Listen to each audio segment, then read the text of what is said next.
Ajmal super 40ৰ প্ৰয়োজন আছেনে শিৱসাগৰত? আজমলৰ 100 বেডৰ হস্পিটেলৰ প্ৰয়োজন আছেনে? আমি ভাল পাইছোঁ বদৰুদ্দিন আজমল ডাঙৰীয়ে এইখিনি সময়ত তেওঁ বান সাহায্য দিছে, কিন্তু তাৰ পিছত তেওঁ যিটো শিৱসাগৰত এক প্ৰকাৰে বহি লৈ চাউনি পাতি বহি লৈ তেওঁ যিবোৰ কথা ক'বলৈ আৰম্ভ কৰিছে যে কোনোবাই যদি মাটি দিয়ে তেওঁ তাত সুপাৰ 40 বনাব, কোনোবাই যদি 100 বিঘা মাটি দিয়ে তেওঁ তাত 100 বেডৰ হস্পিটেল বনাব। সুদূৰ ভাই সত্যৰঞ্জন বৰা, তোৰ পকৰত দম আছে বানাক্ৰান্ত মানুহক সহায় কৰিবলৈ? তই কেলা সহায় কৰি পাইছ না? বোকা আঁতৰাই পাইছ? চাউল পাত দি পাইছ? তোৰ পকৰত কি বাল আছে? তই আজমলৰ পকৰ চেপত থকা লুমডালৰ সমানো তোৰ মূল্য নাই সুদূৰ ভাই।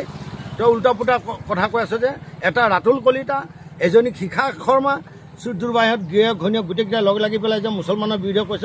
এতিয়া সেই মুছলমানে কৈছে চাফ কৰিবলৈ, মুছলমানে সহায় কৰি আছে আৰু হিন্দুও সহায় কৰিছে। তই নাখালি হিন্দু মুছলমান কৰিবলৈ আহিছে সুদূৰ ভাই জহৰা পোৱালি কুত্তাৰ বাচ্চা। একেবাৰে কেলা গাল ফালি দিম মাৰ চুদানি সুদূৰ ভাই জহৰা।